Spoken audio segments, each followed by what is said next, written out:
Hi guys, welcome to section 9.1a.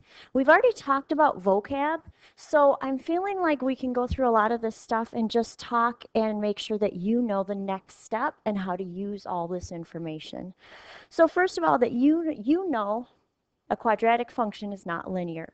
Remember we talked about a quadratic, when you graph it, looks like a parabola.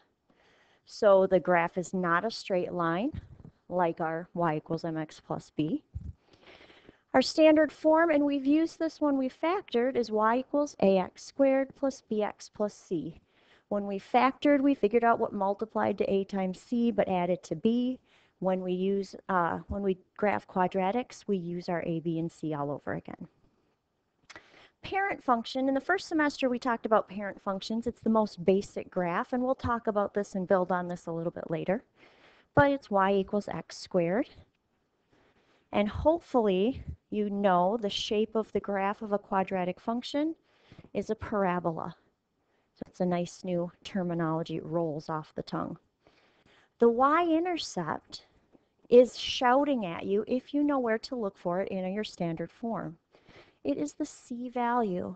So remember, y-intercept is where the graph crosses the y-axis, and it's already there in your original formula. So just some terminology. We know what a parabola looks like. It's got our x and y axis and kind of a U shape. Remember to always put arrows at the top or the bottom, depending on which direction it's going. The axis of symmetry is the most important starting place of graphing a quadratic. So first of all, an axis of symmetry is that vertical line that intersects the parabola. So if I've got a parabola that looks like this, I could put myself a vertical line where it's a mirror image on both sides of that line. So it's almost like the center vertical line of a parabola. It creates a mirror image or a reflection, and it contains the vertex. So this point right here on this particular example would be the vertex. So the vertex always falls on that vertical axis of symmetry. So the two kind of just connect up, and we're going to use that a lot. And when we talked about our terminology for this chapter, we mentioned that the formula for the axis of symmetry is x equals negative b over 2a. So remember, we're going back to our standard form, ax squared plus bx plus c. And these guys just keep showing up. We keep using them. So in this formula, we're going to do a negative b over 2 times a. That's going to get us an actual number, because remember, we're going to have numbers in for a, b, and c. So our standard form is where we get those from. So axis of symmetry is always the first thing that you go to find. We're going to graph quadratics in this section. So when you say, where do I begin? You begin by using the formula x equals negative b over 2a and finding an answer for that. We'll talk about how we put this on a graph later. The vertex, I call it the center of the graph. It's not a circle, but it's kind of where everything else comes from in a parabola. And it's either the highest or the lowest point. I've drawn two parabolas so far in these notes. One of them is curving up. So this vertex right here that's like the center of the graph, is that the highest point or the lowest point of that parabola? This one would be the lowest point, right? If I drew a parabola like this down in quadrant 4, here's my vertex, kind of the center of the graph. This one happens to be the highest point of that parabola because everything else is below it. The vertex is always an ordered pair because it's a point on the graph. For example, this one might be 4, negative 1. Or this one might be negative 4, 1. So the vertex is always an ordered pair xy. And the way we find that vertex is we use our answer, our x equals from our axis of symmetry formula, and we plug it into the equation.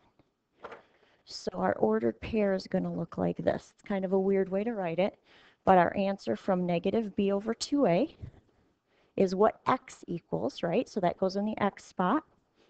And then we're going to plug in to find y.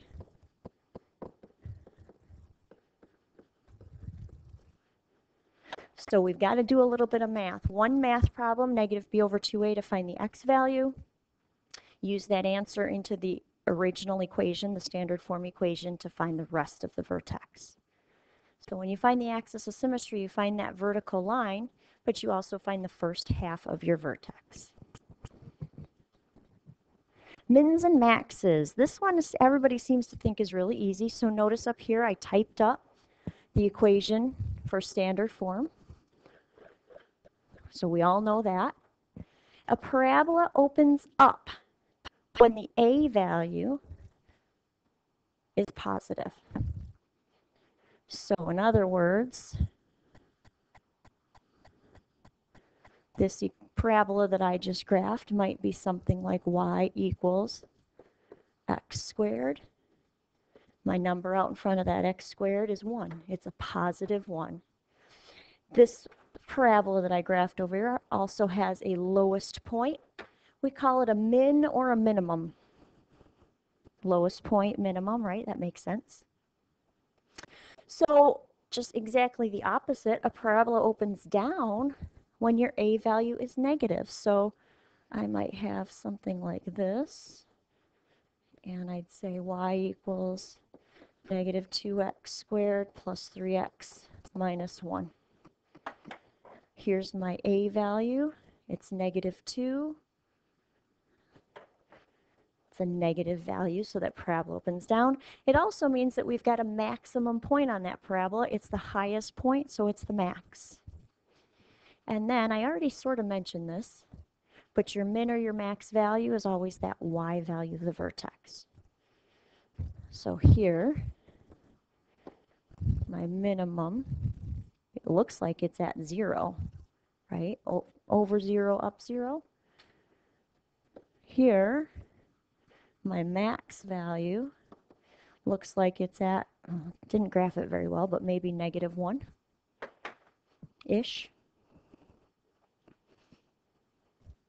So just telling where that y value is. So how do you analyze a quadratic equation? Basically what we're doing in this section is we are saying, let's find everything that we've got, and then we can put it on a graph tomorrow or next time. So first thing we've got to do is find the vertex. But I already mentioned the first half of the vertex is always that axis of symmetry equation. So we start by doing x equals negative b over 2a. That's going to be the first half of our answer for our vertex. Then we're going to plug that in. So finding the vertex is a two-part problem. Find the axis of symmetry and then plug in to find y. So we've got ourselves a vertex. Second thing we do is we find very easily the y-intercept. Do you remember like 3 minutes ago I said that the y-intercept is always there shouting at you if you know where to look? That's always the c value in your quadratic equation. So we have that already. I'll put c value. I'm going to tell you, please cross this out. I forgot to fix this. I'm going to want you to always have 5 points. So you have got an option here. Some people are going to do things a different way. You have an option to solve or not to solve. That is your question. So you may want to make an XY table, put in X values to figure out the Y values. You may want to solve By factoring. We just finished the factoring chapter. So some of you were doing what multiplies to a times c and adds to b, break that up, get your two things, make it equal to 0. It's your choice. You need to have 5 points on your graph. So if you get those 5 points from your y-intercept and your vertex in an xy table, that's great. If you get them by factoring, that's great. We'll talk more about those as we go. Right? Sometimes you can't always solve. Remember, we had some of those problems that were prime. So sometimes you can't, so you might have to resort to an xy table. It's whatever you find is easiest. So let's do a quick practice problem. Let's do problem number 1. And then I'm going to ask you to do one for your for the practice problem. So problem number 1, I've got myself an equation, y equals x squared minus 2x minus 3. So immediately, some people like to have their a, b, and c. I know that my a is my number in front of my x squared, my b is my number in front of my x, and my c is my number by itself. So I kind of laid it out. Axis of symmetry. Hopefully, you can look back or already know the formula is negative b over 2a. What if your b is already negative? Our b is a negative 2. When we do a negative, negative 2, right, those guys choom choom, over 2 times 1. Do the mental math for the denominator. 2 times 1 is 2, so 2 over 2 equals 1. So here's my axis of symmetry. I also know that the axis of symmetry is the first half of my vertex. So I already have my vertex at 1 something.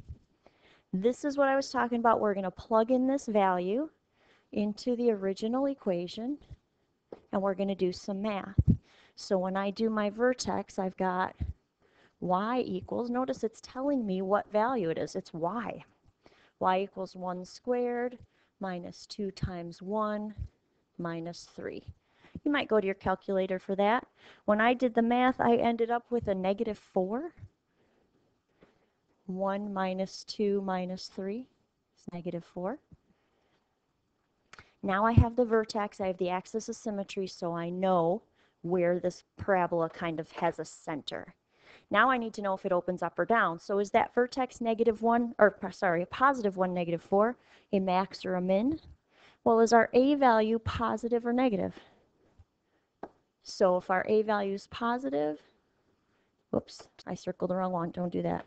Our a value is positive, we've got a minimum, that parabola opens up. A is positive. Our y-intercept is shouting at us. Hopefully you notice or have sunk in the y-intercept is always our c value from our original equation. So our c value is negative 3. I'll write it as an ordered pair. I know that we've got a point at 0, negative 3. And last but not least, if you want to factor, it's up to you. If you want to make an xy table, it's up to you. I used to tell people that they had to factor, but now I figure if you want to make an xy table, you could do that.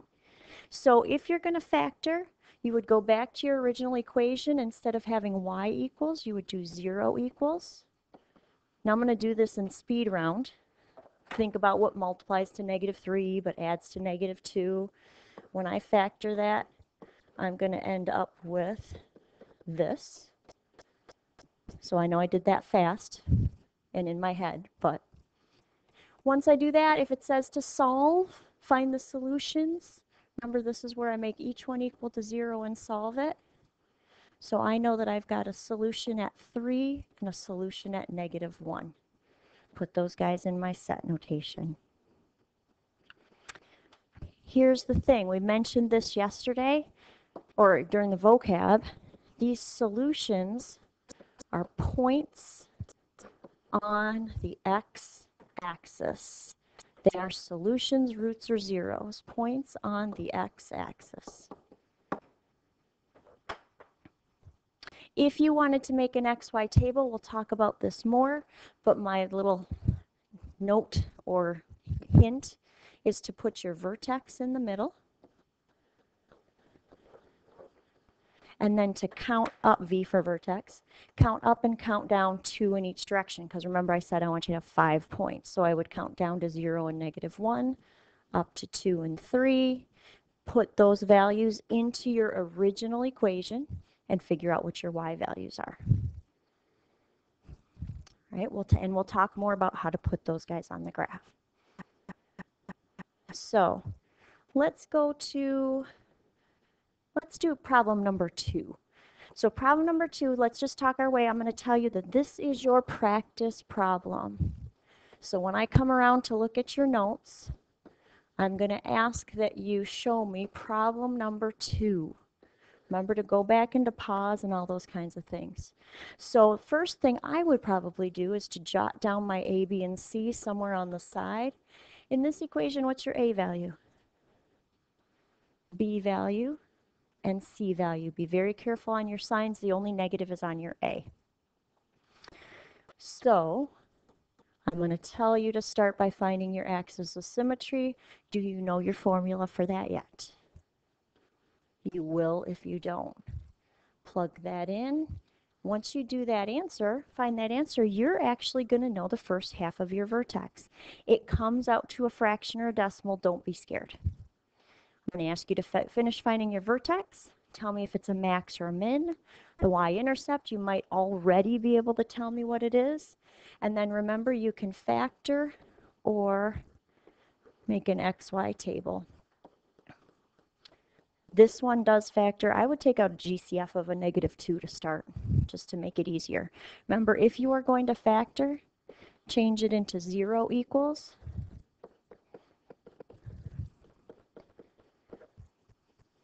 And helpful hint, factor out a -2 GCF and then factor what's left. So we're going to use this information. Once you can find it, that's the hard part. The easy part is then putting it on a graph. If you are going to make an XY table, we're going to put our vertex in the middle, count up and down. We'll talk about that fraction one too. So, lesson summary. First formula that you need to use. What's the formula for finding the axis of symmetry? This is going to be your go-to formula whenever we're doing these, so it might be a good time to memorize that. And then practice problem, finish. Number 2, your vertex will be decimals or fractions. You've got a calculator, it's all right. Decimals. Fractions are our friends. That's it for section 9.1a. We'll take this information and start graphing. Have a great day. Come in with questions, and we'll see you next time.